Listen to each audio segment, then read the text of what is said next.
चलो ए बहुआ देखो ध्यान से, ये लाइन फिर से पढ़ो। गुडविल वाला लिखता है forms goodwill was valued on the basis of aggregate of 2 years profit preceding the date decision became effective.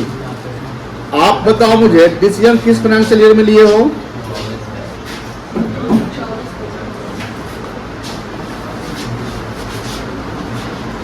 चौबीस 25 में लिए हो, और 24-25 में प्रॉफिट कितना हुआ था? 90,000।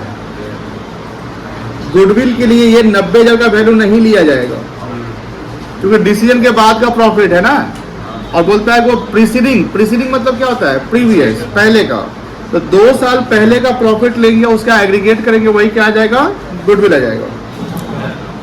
यहां बोलता है profit for the year ended 31 March 23 and 24, यानी 22, 23 और 23, 24 का प्रॉफिट है 60,000 और 75,000। इसका एग्रीगेट कर दोगे। इसमें 2 से डिवाइड और 2 से गुना करने की जरूरत नहीं है। अगर वो करके आंसर लाते हैं तो गलत हो जाएगा, नंबर नहीं मिलेगा आपको। बस इस दोनों का सम कर दोगे respectively. Capital account of the partner on 31 March 25 was 1,50,000 and 90,000। मुझे बताओ ये जो 1,50,000 और 90,000 जो पैसा है, ये प्रॉफिट तो एडजस्ट करने के बाद होगा। कौन सा प्रॉफिट? 90,000 वाला, जो गलती हुई थी, तो उसको हमको क्या करना पड़ेगा? सुधारना पड़ेगा। Pass the necessary journal entry and prepare capital account.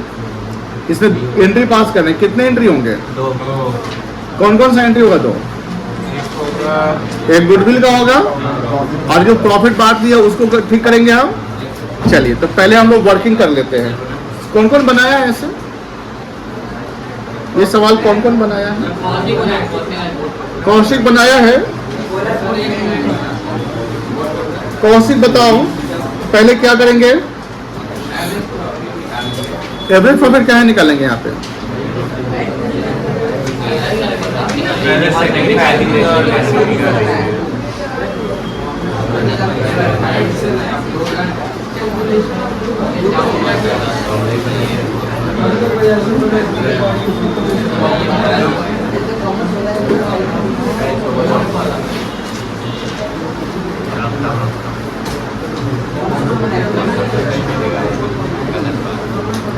कितना आएगा? कोई दिक्कत? इस गुडविल को क्या करेंगे? एडजस्ट करेंगे कि राइट ऑफ करेंगे? एडजस्ट करेंगे। और एडजस्ट किस रेशियो में करेंगे? गेनिंग सैक्रिफाइसिंग दिया हुआ है? नहीं दिया हुआ है?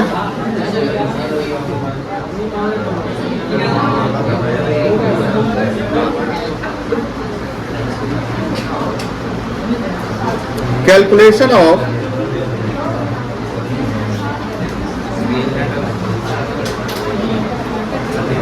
गेनिंग एंड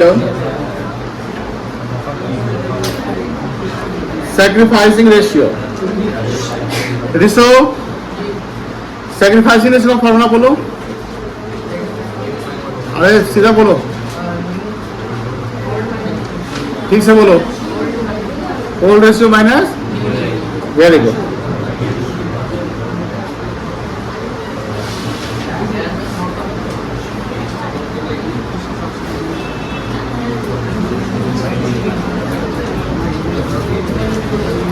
एक सैक्रिफाइसिंग रेशियो, ए का होल रेशियो कितना है?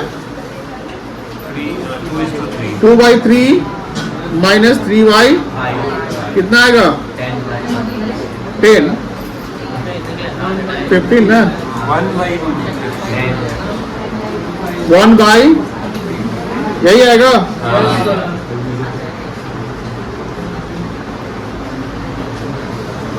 1/3 माइनस 2/5 माइनस 1/50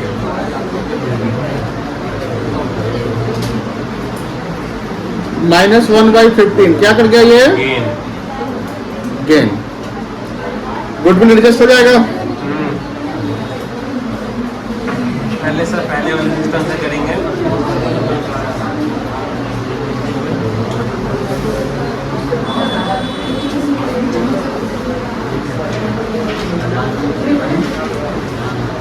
1,35,000 इंटू 1/, 3 कितना आएगा? 90,000 से 9,000 9,000 आ जाएगा।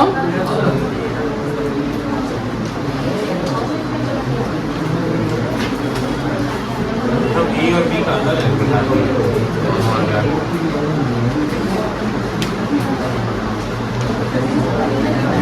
प्रॉफिट ऑलरेडी डिस्ट्रीब्यूटेड से ये वाला भी यूज करना था इन किस रेशियो में बढ़ गया था बेटा? 3:3 ओल्ड रेशियो में बढ़ गया था। 90,000 को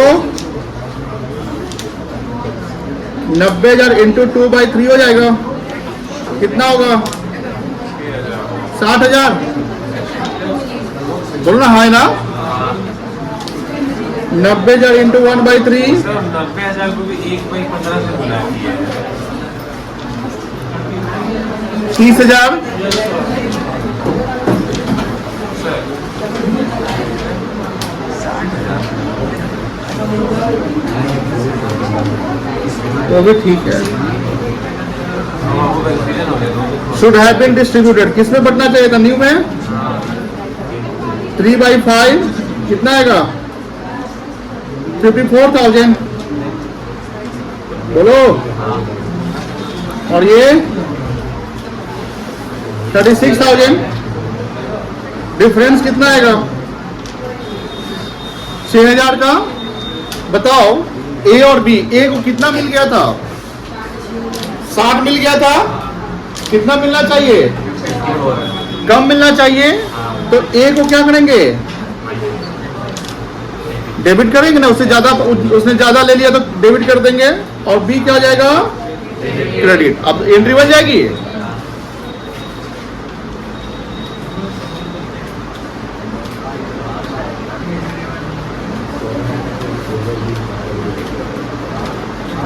पहला एंट्री बी कैपिटल हम debit to B capital as capital account debit हो जाएगा।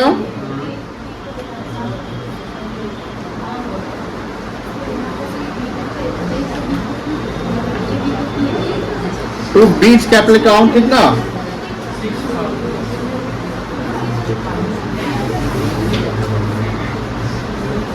Being profit adjusted. गुडविल का एंट्री क्या होगा?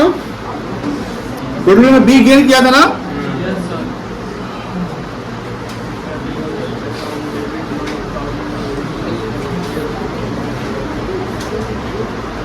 टू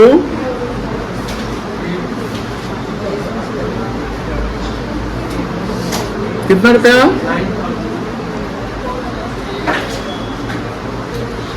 सवाल कंप्लीट हो गया कि भी और बचा हुआ है? बचा हुआ है बीइंग गुडविल एडजस्टेड। क्लियर है? अब क्या बनाएंगे?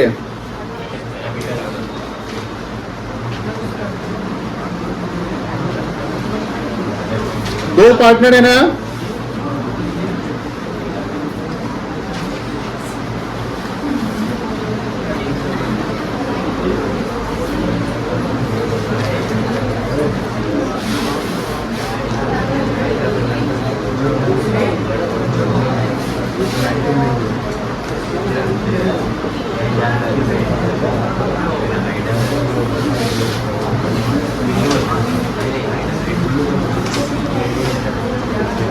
Particulars A B.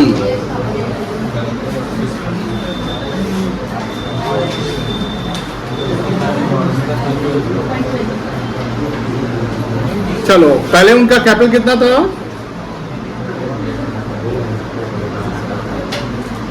बता सकते हो? 1,50,000 150 और 90।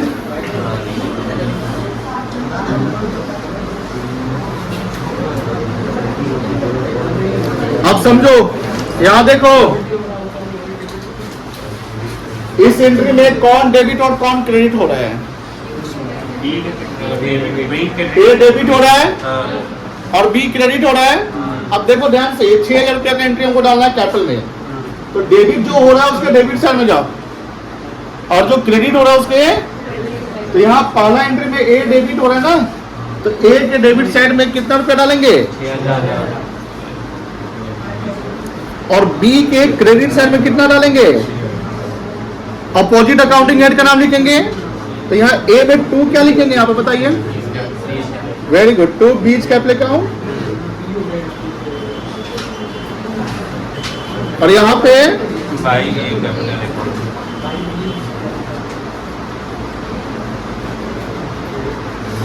अब ये 9,000 देखो, 9,000 में कौन डेबिट कौन क्रेडिट हुआ है, बी डेबिट हुआ है और ए क्या हुआ है बेटा, क्रेडिट हुआ है।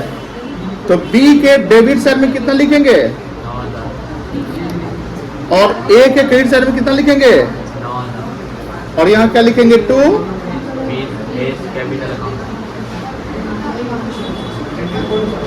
और यहाँ बाई 20 कैपिटल।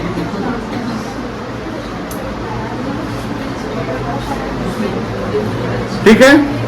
अब क्या करोगे, टोटल लगाओगे, कितना आएगा टोटल 1,59,000 और ये 96,000।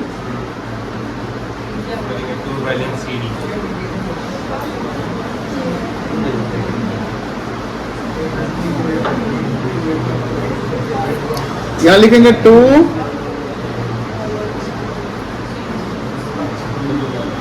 कितना का ये, और ये आंसर है। जिसने एवरेज प्रॉफिट निकालकर गुड भी निकाला वो काटो और फिर से बनाओ, गुड भी निकालो। एवरेज प्रॉफिट नहीं निकलेगा। और जो गेनिंग सेक्रीफाइसिंग का प्रॉफिट का यही ऐसे करोगे, प्रॉफिट बांटने का तरीका यही है। ठीक है, बांटोगे, एंट्री करोगे, एंट्री में नरेशन लिखोगे, ठीक है ना, और यहाँ कैपिटल अकाउंट बनाओगे प्रॉपर डेबिट क्रेडिट लिखकर, कोई दिक्कत नहीं है। चलिए बनाइए, तो शुरू से दिखाना पड़ेगा। चलिए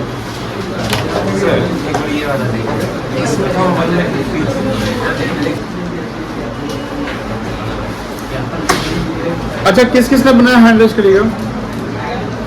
आप बना लिए हैं, आकाश बना लिया है, गर्ल साइड आप सब बना लिए हैं। आप लोगों से ही पूछेंगे तीनों से, ठीक है ना। ज्यादा दिक्कत नहीं होगा, प्लस और माइनस जानना है कैसे डालें। दीदी, वृद्धि एंड काव्या 3 पार्टनर है। हाँ, sharing profit and loss in the ratio 2:2:1। क्या रेशियो इनका, ये रेशियो कौन सा है, ये ओल्ड रेशियो है। ओल्ड रेशियो, ध्यान रखना। From 1 April 25 they decide to change their PSR। क्या रेशियो होगा पता नहीं, बट नया रेशियो रखना है। They pass the following adjusting entry. अच्छा ये बताओ, एडजस्टिंग एंट्री जो होता है वो किस रेशियो में होता है, गेनिंग और सेक्रीफाइसिंग में। अब ओल्ड में हम गेन जोड़ते हैं तो क्या आता है, न्यू आता है, और ओल्ड में सेक्रीफाइस माइनस करते हैं तो क्या आता है, ये जानते हो ना सब लोग।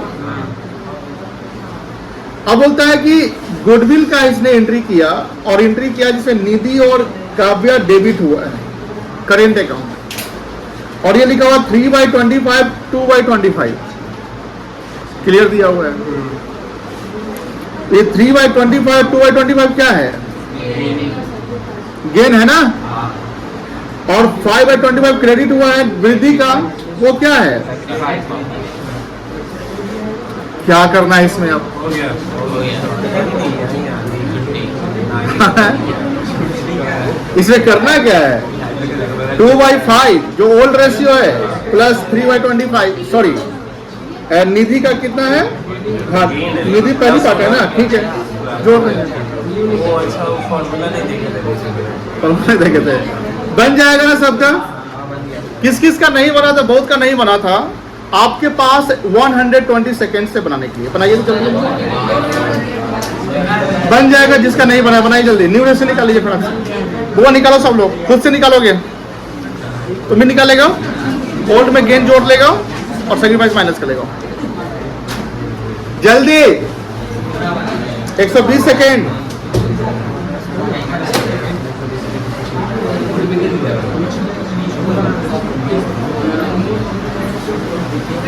सेकंड होते भी रहे, आप लोगों का 7 से 9 चलता है, ठीक है ना, तो 8 वाला पकड़ लेना है।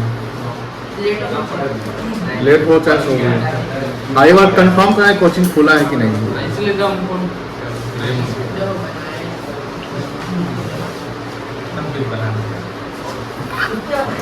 इसमें लिखना अभी बाकी था, तो हम लोग अभी लिखेंगे।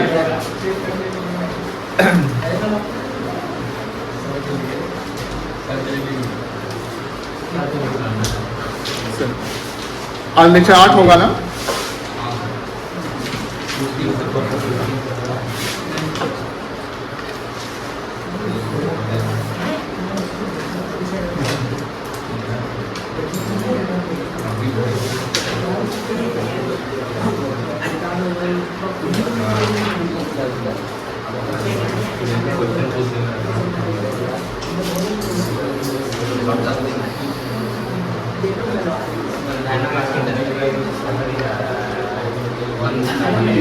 लिखिए, आगे कंटिन्यू करिए।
बाबा किसका मोबाइल हटाओ, लिखो जल्दी इसको।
हाँ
ये बैलेंस शीट देखिए, बैलेंस शीट का जो हेडिंग देख रहे हैं ध्यान से देखिएगा,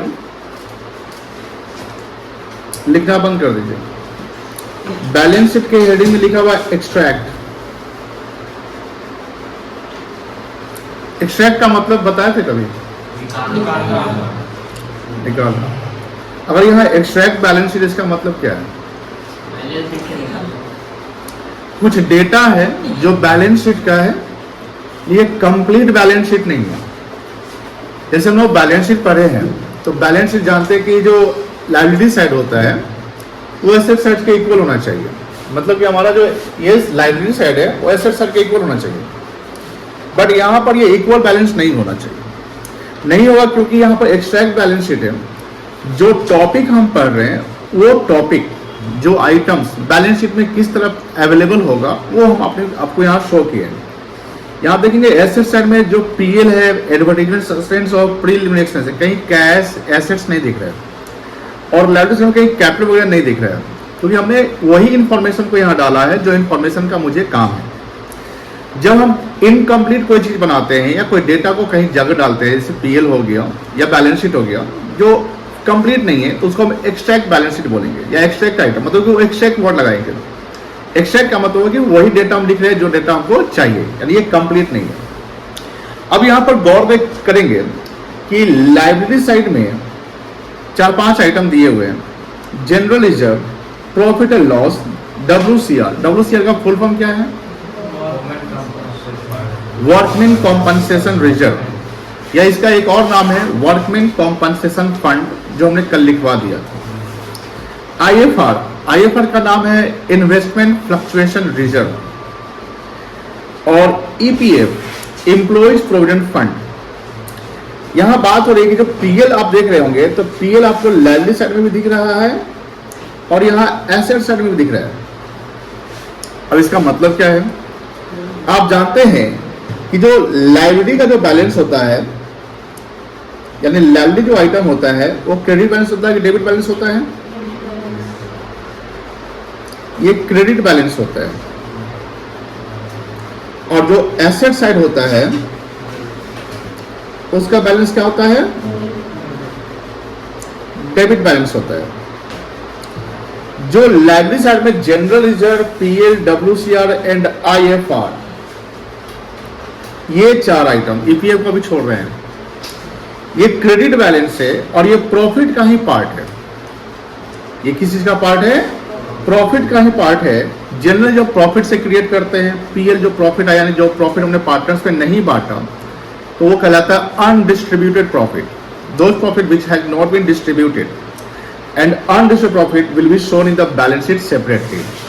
यहाँ PL अगर दिख रहा है इसका मतलब प्रॉफिट अभी बटा नहीं है।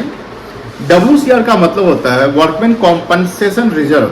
ये क्या होता है? Workman compensation reserve is a reserve which are set aside for meeting the claim of workers। जैसे फर्म में वर्कर काम करते हैं, वर्कर बोले तो उसमें एम्प्लॉय भी आ जाएगा, और मान लो कभी मिस हैपनिंग होता है वर्कर के साथ, कोई एक्सीडेंट होता है या कोई वर्कर का क्लेम आता है, कॉम्पनसेशन क्लेम करते हैं वर्कर। ऐसा हो सकता है कि भैया हम काम करते हुए काम कर रहे तो उसमें हमको लॉस हुआ, अब ये लॉस का कॉम्पनसेशन फर्म देगा क्योंकि ड्यूरिंग द वर्क ये लॉस हुआ। तो ऐसी मिस हैपनिंग होने के लिए हम क्या करते हैं फर्म क्या करती है, एक रिजर्व क्रिएट करती है। जैसे आप जानते हो कि रिजर्व इसलिए क्रिएट किया जाता है कि फ्यूचर में जो लॉस वगैरह अगर हो तो उसको हम सेट ऑफ कर सकें। बात समझ आई ना, यानी कॉन्टीजेंसी जो बना रहता है। तो वर्कमैन कॉम्पनसेशन जब क्रिएट किया जाता है वर्कर के क्लेम को कॉम्पनसेट करने के लिए, अगर क्लेम है तो उस रिजर्व से क्लेम कॉम्पनसेट कर देंगे, क्लेम नहीं है तो फिर रिजर्व जैसे का तस रहेगा। IFR investment fluctuation reserve. Fluctuation मतलब होता है वोलेटिलिटी, जहां पर वो चेंज होता है, कभी गिरता है और कभी बढ़ता है। आप सब सुनते होंगे शेयर मार्केट में हमेशा फ्लक्चुएशन बना रहता है। शेयर मार्केट में फ्लक्चुएशन बना रहता है, इसका मतलब ये हुआ कि सर अगर जैसे मान लो किसी फर्म ने, जैसे फर्म है इसने किसी कंपनी का शेयर खरीद लिया, आप देखते होंगे मार्केट पूरा हमेशा वोलेटाइल रहता है, कभी शेयर प्राइस बढ़ जाता है, कभी शेयर प्राइस गिर जाता है। अब सपोज कि फर्म ने जहां पैसा लगाया वो शेयर प्राइस उसका गिर गया, तो इन्वेस्टमेंट का में लॉस हो रहा है। मान लो कि 1 लाख लगाया, 10,000 गिर गया है, 10,000 यानी 90,000 उसकी मार्केट वैल्यू कितनी है, 90,000। इन्वेस्टमेंट वैल्यू 1 लाख है, मार्केट वैल्यू 90,000 है, तो लॉस कितना चल रहा है अभी। जब तक हम शेयर बेचेंगे नहीं हमारा एक्चुअल लॉस नहीं कहलाएगा। जब हम शेयर बेच देंगे तो मतलब वो एक्चुअल लॉस हो जाएगा। जब तक शेयर नहीं बेच रहे हैं और लॉस बना हुआ है तो उसको नोशनल लॉस कहते हैं। क्या कहते हैं? Notional loss. Notional loss in the sense that is not the actual loss, because अगर मान लो कि आज शेयर में लॉस है और हमने शेयर बेचा नहीं और कल मार्केट मान लो उसी कंपनी के शेयर का प्राइस बढ़ गया, मेरा लॉस था कमेगा ना। बात समझ रही है ना। तो ऐसी मिस हैपनिंग अगर होती है इन्वेस्टमेंट में जहां शेयर प्राइस गिर जाए, लॉस हो जाए, उस लॉस को सेट ऑफ करने के लिए हम एक और रिजर्व क्रिएट करते हैं जिसका नाम है इन्वेस्टमेंट फ्लक्चुएशन रिजर्व। यानी इन्वेस्टमेंट वाले लॉस को हम WCR से सेट ऑफ नहीं करेंगे। इन्वेस्टमेंट वाले लॉस को हम किससे सेट ऑफ करेंगे? IFR से। वर्कमैन का अगर कोई क्लेम है तो उसको कंपनसेट किससे करेंगे? WCR से। अब आपके मन में सवाल होगा, सर मान लीजिए रिजर्व ने 10,000 क्रिएट किया, वर्कमैन कॉम्पनसेट 10,000 क्रिएट किया और क्लेम 15,000 रुपए है, तो क्या करेंगे? क्या आप 15 देंगे कि 10 ही देंगे? नहीं, आप रिजर्व खुद क्रिएट किए ना। अब मान लो कि रिजर्व क्रिएट ही नहीं किए रहते, तब वर्कमैन के साथ कुछ होता तो आप नहीं देते, आप देते। मतलब ये है कि रिजर्व हम क्रिएट करते हैं सर, इसका ये मतलब नहीं कि जितना रिजर्व हो उतना ही लॉस सेटअप होगा। हो सकता है लॉस कम हो या लॉस ज्यादा हो। अगर मान लो कि WCR मेरा 10,000 है और क्लेम अगर आपका 15,000 आता है तो WCR 10,000 पूरा का पूरा यूज हो जाएगा। उसके बाद जो 5,000 रुपया है उसको आप इधर PL से या जनरल रिजर्व से उसको एडजस्ट करोगे, बिकॉज WCR में जो पैसा जाता है कहां से जाता होगा? प्रॉफिट से नहीं जाता होगा। मेरी बात समझ में आ रही ना। सर अगर कोई क्लेम नहीं है तो पूरा WCR ऐसी कैसी है, वो पार्टनर से बढ़ जाएगा। अब बात ये रही कि हम लोगों का जो चैप्टर है चेंज इन PSR, जिसका मतलब होता है फर्म का रिकॉन्स्टिट्यूशन होना, हमने बताया कि उस समय जो ये सब चीजें हैं ये प्रॉफिट से क्रिएट किया जाता है। और ये प्रॉफिट से क्रिएट किया गया मतलब कि जो पार्टनर एग्जिस्टिंग या ओल्ड रेशियो होंगे उसी में उनको क्या करना पड़ेगा? बांट देना पड़ेगा, बिकॉज ये पहले का कमाया हुआ चीज है। रेशियो जब चेंज करते हैं तो फिर तो नया इंपैक्ट आएगा ना। तो जो जनरल रिजर्व PL, WCR या IFR हो उसको हम क्या करेंगे? पार्टनर्स के बीच में बांट देंगे, क्योंकि वो पार्टनर्स का पैसा है। अब आपका जवाब सवाल होगा, सर किस रेशियो में बांटना होगा? लॉजिकली बता सकते किस रेशियो में बांटना चाहिए? ऑब्वियसली ओल्ड रेशियो बांटना चाहिए, बिकॉज वो पहले से है। सर आप EPF यहां लिखे हैं, EPF यहां लिखे, लेकिन EPF की बात अभी नहीं की है। ये EPF को बांटेंगे क्या? देखो कहेंगे इन्वेस्टमेंट फ्लक्चुएशन फंड रहेगा क्वेश्चन में और एम्प्लॉय प्रोविडेंट फंड रहेगा। तो बच्चे का जो मतलब आई है, मतलब बच्चे कहां पर सोचते हैं कि दोनों जगह फंड लिखा हुआ है। जैसे मान लो वर्कमैन कॉम्पनसेशन फंड है, इन्वेस्टमेंट फ्लक्चुएशन फंड है और एम्प्लॉयज प्रोविडेंट फंड है। इसमें जो वर्कमैन कॉम्पनसेशन फंड या इन्वेस्टमेंट फ्लक्चुएशन फंड है ये रिजर्व का पार्ट है, इसको पार्टनर्स में डिस्ट्रीब्यूट कर दो ओल्ड रेशियो में। But EPF is not the fund, EPF is not the reserve, employ provident fund होता क्या है? जैसे मान लो कोई पर्सन जॉब कर रहा है और वो किसी ऑर्गेनाइजेशन का परमानेंट एम्प्लॉय है। मान लो पार्टनरशिप फर्म बड़ी है, उस बड़ी फर्म में मान लो कि पार्टनरशिप फर्म 10 एम्प्लॉय का प्रोविडेंट फंड का पैसा कटवाती है, पीएफ समझते हैं ना। तो उसमें होता है क्या है कि एम्प्लॉय के सैलरी से कुछ पैसा कटता है और कुछ पैसा एम्प्लॉयर्स का कंट्रीब्यूशन होता है, मतलब एम्प्लॉयर भी कुछ पैसा एम्प्लॉय के लिए देता है। वो पैसा एक सेपरेट अकाउंट में जाता है जिसको बोलते हैं ईपीएफ अकाउंट या पीएफ अकाउंट। ये सरकारी अकाउंट होता है, सरकारी अकाउंट मतलब गवर्नमेंट अकाउंट होता है जो सेफ होता है। सेफ इन द सेंस कि इसमें शेयर मार्केट से कोई मतलब नहीं है, मार्केट जैसा भी हो, कोरोना आए, कुछ हो, कुछ भी हो, इंटरेस्ट आपको मिलने ही मिलने हैं, आपके पैसे लॉस में नहीं जाएंगे। लेकिन इसमें इंटरेस्ट कम होते हैं, 7.5 के करीब में % इंटरेस्ट आपको एनुअली मिलते हैं। तो ईपीएफ से अगर बैलेंस शीट के लायबिलिटी में दिख रहा है, इसका मतलब ये है कि फर्म ने, ऑर्गेनाइजेशन ने प्रोविडेंट फंड डिक्लेयर कर दिया है, खर्चा बना लिया है, बट उसका पेमेंट अभी नहीं किया है। क्योंकि जिसका पेमेंट हम नहीं करते वही हमारे लायबिलिटी में दिखते हैं। अब हम पेमेंट कर देंगे तो लायबिलिटी में नहीं दिखेगा। तो EPF is not the reserve, EPF is the liability. यानी जब पैसे बांटने की बात हो तो जनरल रिजर्व, पीएल, डब्ल्यूसीआर और आईएफआर इसको पार्टनर से बांटेंगे, बट ईपीएफ को पार्टनर्स में नहीं बांटेंगे, कोई दिक्कत नहीं। अब एसेट साइड में देखो, यहाँ पीएल लायबिलिटी में भी था, यहाँ पीएल एसेट्स में भी था। तो हमने बोला कि एसेट्स का बैलेंस क्या होता है, यानी पीएल अगर एसेट दिख रहा है तो ये प्रॉफिट नहीं कहलाएगा, ये क्या हो गया, लॉस। अब सपोज करते हैं कि सिर्फ पीएल लिखा हुआ है, पीएल अकाउंट सेव है क्या,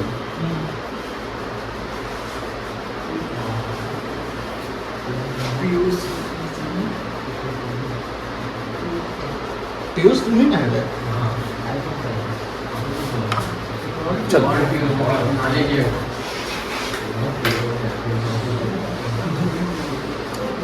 उनको फोन करके बोल दे क्लास खुला हुआ है, नंबर अगर है तो।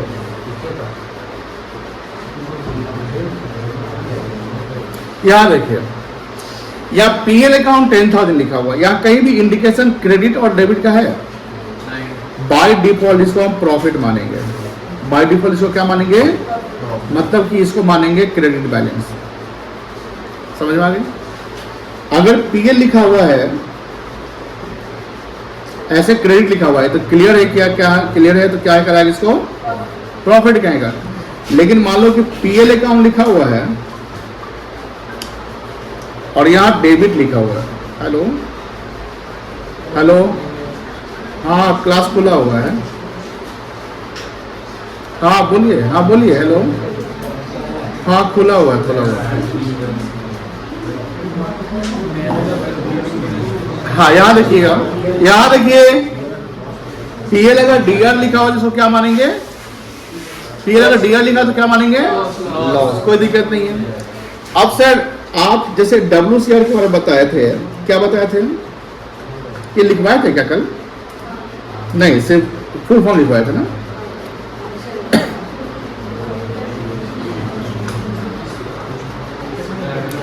इज अ रिजर्व अभी लिखेंगे नहीं कोई,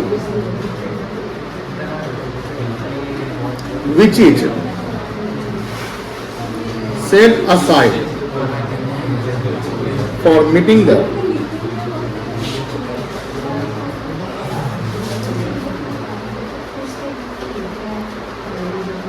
payment of workmen's claim. EPF क्या है? It is the current liability which is payable by firm. It is not considered as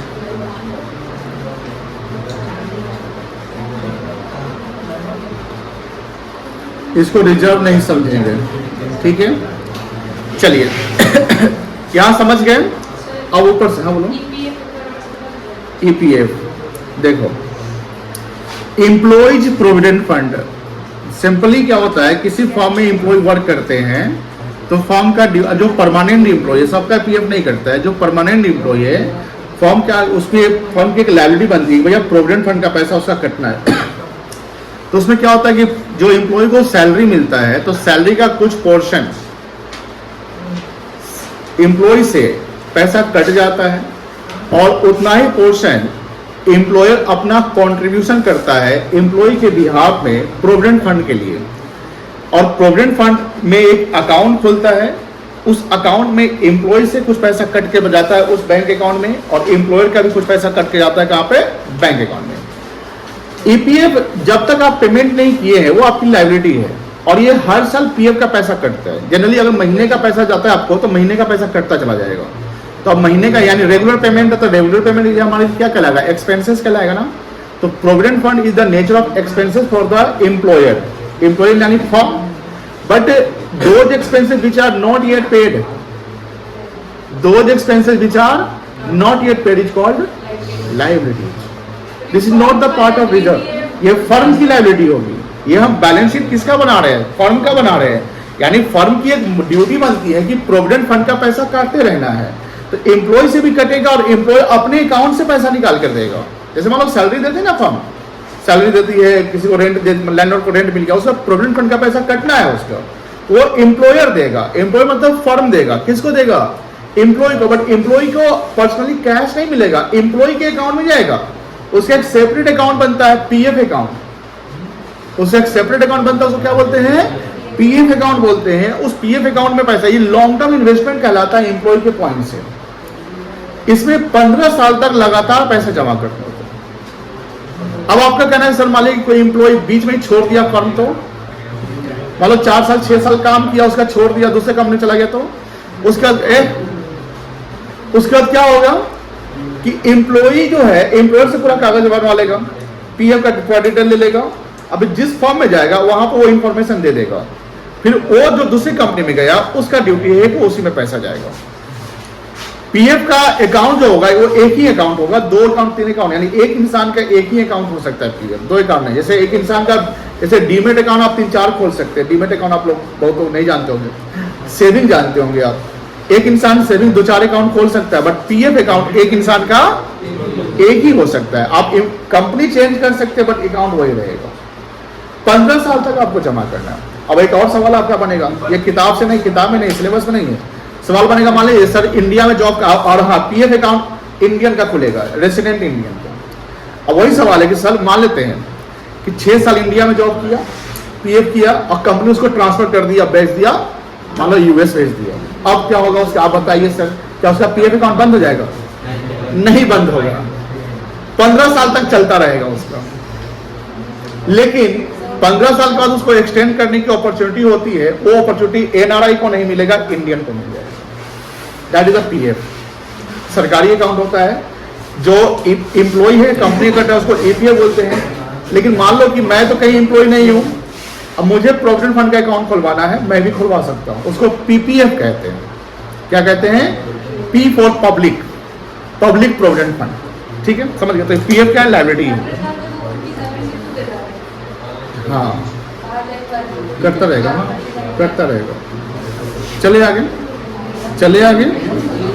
अब यहां देखिए, यही टॉपिक शुरू हुआ था, accounting treatment of reserve, accumulated profit and fictitious assets. Reserves आप जानते हैं, यहां वर्ड है एक्यूमुलेटेड प्रॉफिट।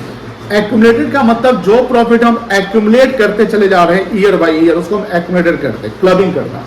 जैसे मान लो ईयर 1 में 10,000 का प्रॉफिट हुआ, ईयर 2 में 5,000 का प्रॉफिट और हो गया, तो ईयर 2 में टोटल प्रॉफिट कितना कहलाएगा? 15,000। ईयर 3 में 8,000 का प्रॉफिट और हुआ, तो ईयर 3 में टोटल प्रॉफिट कितना होगा? 15, 23,000। तो वो एक्यूमुलेट करते हुए जो हम चले जा रहे हैं उसको हम बोलते हैं एक्यूमुलेटेड प्रॉफिट। ठीक है ना? एंड फिक्टिटियस एसेट, ये जो एसेट साइड में जो इंफॉर्मेशन दिख रहा है ये सब फिक्टिटियस एसेट्स हैं। मतलब एसेट्स में होते हुए भी ये हमको इकोनॉमिक बेनिफिट्स नहीं दे रहा है। एसेट्स का मतलब क्या होता है? Which gives future economic benefits. But PL account का जो लॉस है, प्रीलिमिनरी एक्सपेंसेस है और एडवर्टाइजमेंट सस्पेंस, ये हमको फ्यूचर इकोनॉमिक बेनिफिट्स नहीं दे रहा है। एडवर्टीजमेंट सस्पेंस के बारे में सर बता दीजिए। ऐसे हम बताए हुए होंगे कि मान लो कि हम किसी का हमने कोई प्रोडक्ट का हम एडवर्टीजमेंट करवा रहे हैं, उसका है वो बात नहीं करो, उसका एग्रीमेंट 5 साल का है। कितने साल का है? 5 साल का है। और हमने 1 लाख रुपया 5 साल का एक बार में पेमेंट कर दिया, तो हमारी एक्सपेंस 1 साल की तो नहीं कहलाएगी। उस एक्सपेंस को हम रेफर करेंगे आगे आगे आगे आगे आगे 5 साल तक, जिसको डेफर्ड बोलते हैं, deferred revenue expenditure. Deferred revenue expenditure मतलब those expenditure which are not consume in 1 year which are referred by year is called deferred. Reference समझते हैं, रेफर कर देना आगे बढ़ना। तो 1 लाख रुपया अगर 5 साल के लिए है तो हर साल 20-20 हजार कटेगा। हर साल कितना कटेगा? तो जो पैसा हमने अभी तक राइट ऑफ नहीं किया है, जो बैलेंस शीट में दिख रहा है, वही हो गया एडवर्टीजमेंट सस्पेंस। और प्रीलिमिनरी एक्सपेंसेस, प्रीलिमिनरी मतलब होता है प्रारंभिक, इनिशियल एक्सपेंसेस। जब हम फॉर्म सेटअप करते हैं तो उसमें हमारी खर्च बहुत ज्यादा होती है, वो प्रारंभिक खर्चे होते हैं, उसको बोलते हैं प्रीलिमिनरी एक्सपेंसेस। ये सब कोई इकोनॉमिक बेनिफिट्स देता नहीं है, लेकिन फर्म का जब हम रिकॉन्स्टिट्यूशन करते हैं तो फर्म का पूरा रिफ्रेशमेंट करना, सब कुछ ठीक करना, ये सारे चीज को, जो ऐसे चीजें जो हमको इकोनॉमिक बेनिफिट्स नहीं देगा, उसको हम क्या करते हैं? एलिमिनेट कर देंगे, राइट ऑफ कर देंगे। क्या करेंगे? Right of. क्या पूछ रहे थे आप? डेबिट बैलेंस है ना, हमने पीएल को अभी लॉस को बांटा नहीं पार्टनर में। पार्टनर में अगर बांटा नहीं तो हम उसको कहीं ना कहीं बैलेंस शीट में दिखाएंगे ना। कहाँ दिखाएंगे? आप डेबिट बैलेंस ऐसे में दिखाएंगे, डेट्स ऑफ एसेट्स में नहीं। एक्यूमुलेटेड डेप्रिसिएशन यहाँ पर नहीं आएगा। अगर एक्यूमुलेटेड डेप्रिसिएशन दिखाता है तो हम उसको लायबिलिटी में दिखाएंगे। कहाँ दिखाएंगे? एक्यूमुलेटेड डेप्रिसिएशन बैलेंस क्या होता है? क्रेडिट की डेबिट होता है, क्रेडिट होता है, पता होना चाहिए। और एक्यूमुलेटेड डेप्रिसिएशन क्या होता है? डेप्रिसिएशन को एक्यूमुलेट करते जाते हैं। हम तो डेप्रिसिएशन हर साल राइट ऑफ करते ही करते हैं। जब एसेट्स को हम बेचते हैं तब उस एक्यूमुलेटेड को क्या करते हैं? कैंसिल करते हैं। याद है ना कॉन्सेप्ट? भूल गए ना? कोई दिक्कत नहीं, कोई दिक्कत नहीं, सब याद आ जाएगा। ऐसे उस कॉन्सेप्ट को पढ़ना है 12th में, ध्यान रखिएगा। अरे पंखा नहीं चला रहे हैं, तो ये फोन चलाते रहे, क्या रखे आ रहा है वाह।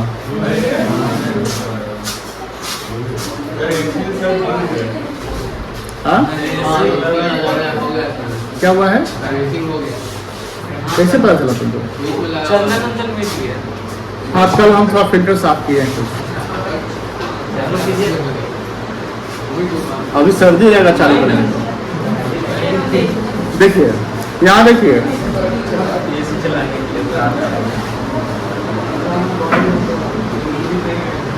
यहाँ पर आए अभी लेक्चर 3 में टॉपिक था accounting treatment of reserves, accumulated profit and fictitious asset. देखिए ध्यान से, eight the time of reconstitution of firm that is change in PSR, whatever the balance appears as profit and loss, accumulated profit, general reserve or fictitious assets must be, यहाँ क्या लिखा हुआ है?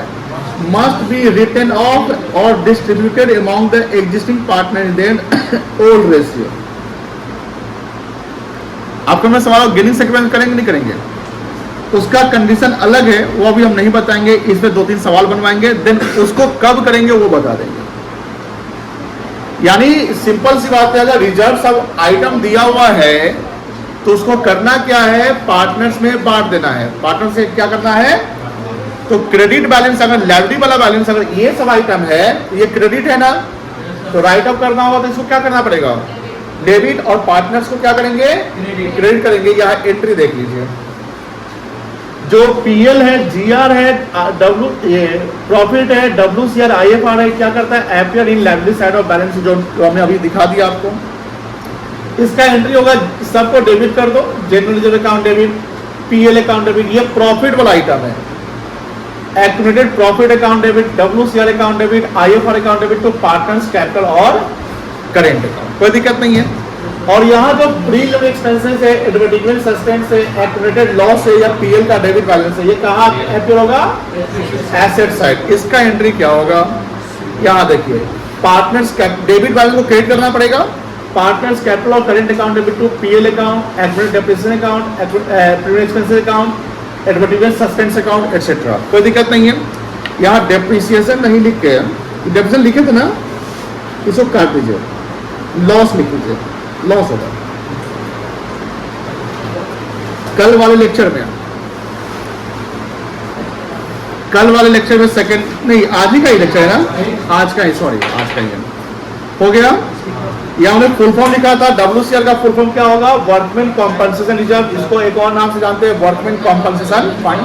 IFR investment fluctuation reserve या investment fluctuation fund, कोई दिक्कत नहीं है। समझ गए? ये लिख लिए ना सब लोग, ये लिखे हो, ये वाला आइटम ये लिख लो।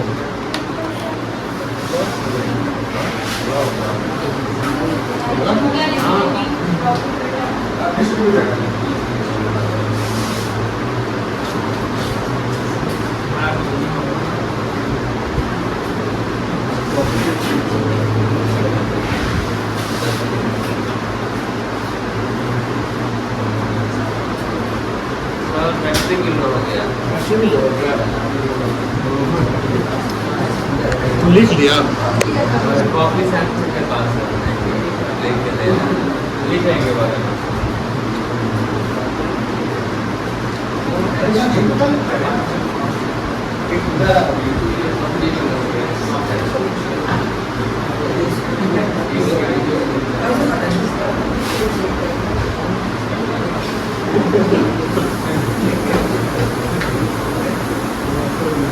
लेकिन है ठीक ठाक,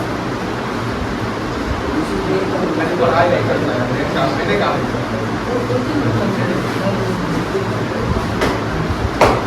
और इसको पढ़ाने से नहीं होता है, तो करने से होता है।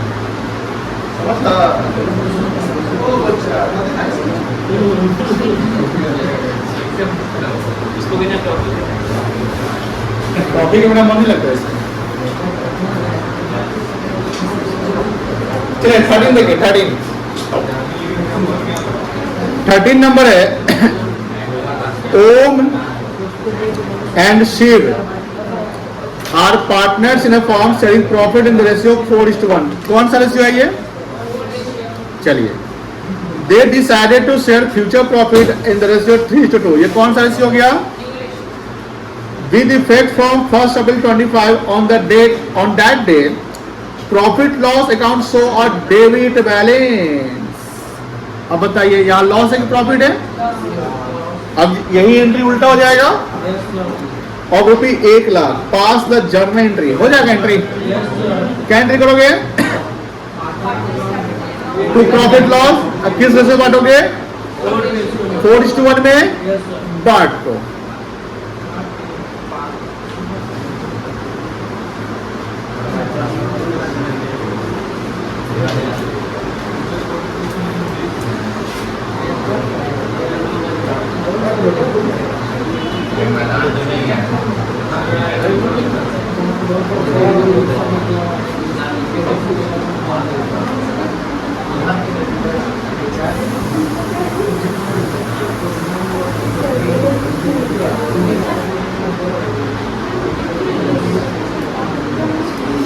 कितना कितना आएगा?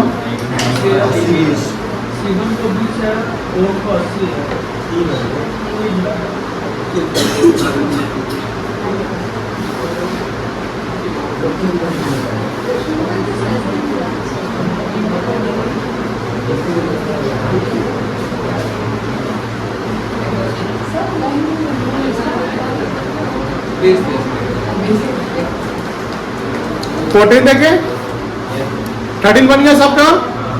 14 देखिए, ए बी एंड सी, यहाँ कितने पार्टनर है? 3। वो are presently sharing profit and loss in the ratio 5:3:2। ये कौन सा रेशियो है? Decided to share future profit in the and loss in the ratio 2:3:5। Give journal entry to distribute workman compensation reserve of ₹1,20,000 at the time of change in PSR when. यहाँ 2 case है। जब कोई information नहीं दिया रहे तो क्या करना है? राइट ऑफ कर देना है। कोई इंफॉर्मेशन जैसे कि WCR का क्या करना है, जैसे PL का क्या करना था, WCR का क्या करना है, तो कोई इंफॉर्मेशन नहीं दे तो बांट दो पार्टनर्स में। सेकेंड केस में दे नो क्लेम, सेम कहानी। क्लेम रहता तो एडजस्ट करना पड़ता, क्लेम नहीं तो एडजस्ट नहीं करेंगे। दोनों केस का सेम एंट्री होगा।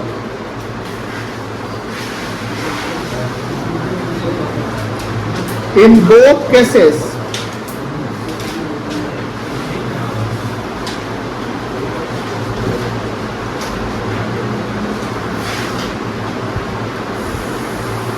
वर्कमेन कॉम्पनसेशन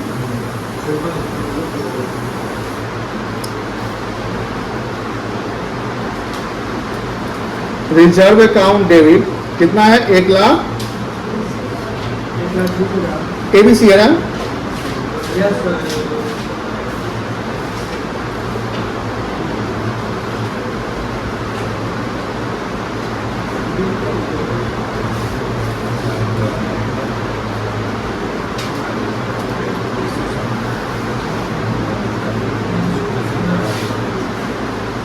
क्या रेशियो था?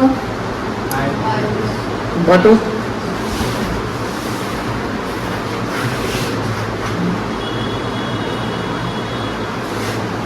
7,000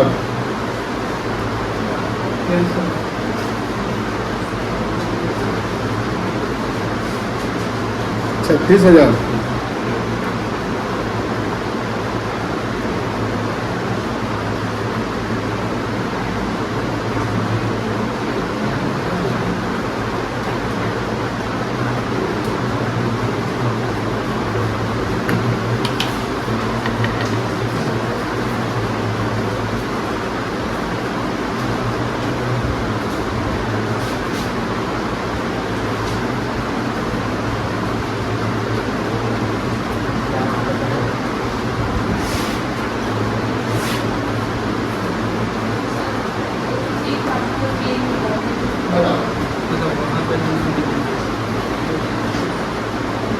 पार्टनर वर्कर कर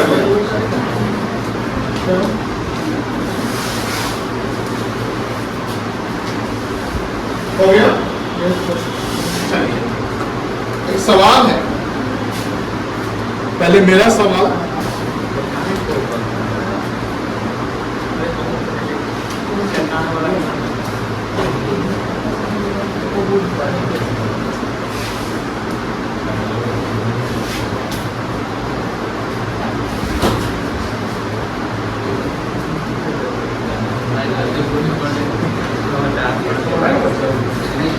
क्या लगता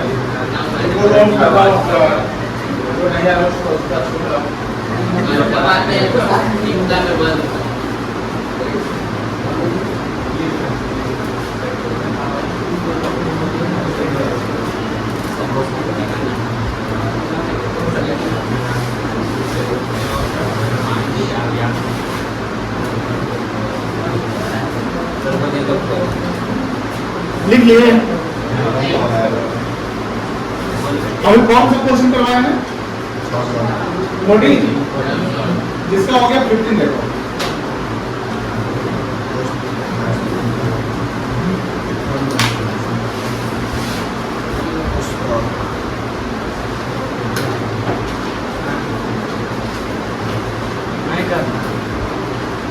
बन जाएगा।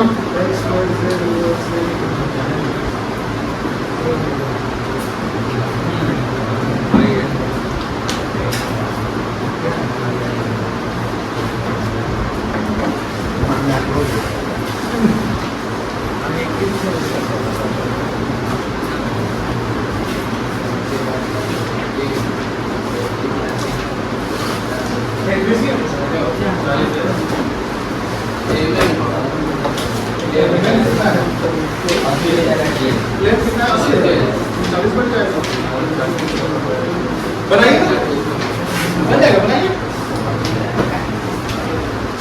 हो गया ये क्वेश्चन 15 बनाइए। कुछ से हिसाब लगा करो।